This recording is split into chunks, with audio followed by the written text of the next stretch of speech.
Here's a nice large deal of small bright pieces of Lightning Ridge seam opal. Some of it's black bases, others light green, some crystal, electric colours amongst it there you can see. I'll zoom in so you get a better look. Okay, as you can see, rules in millimetres, material's been wetted, 1,000 pieces there, more or less. I haven't counted them, but there's lots and lots of pieces to look through and cut. Small stones, make doublets, make inlay, cut some stones I think you will. As you can see, the varies to crystal, dark black potch there, some of it.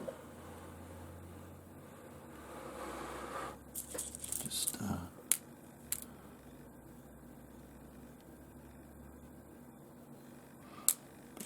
it's mostly all, as you can see from the pictures, similar sort of material.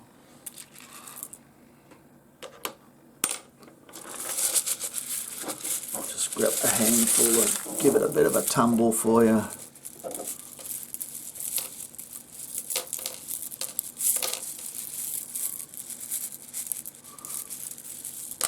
As you can see, hundreds of little pieces. Now I've got to pick it up. Hope you've enjoyed. Cheers.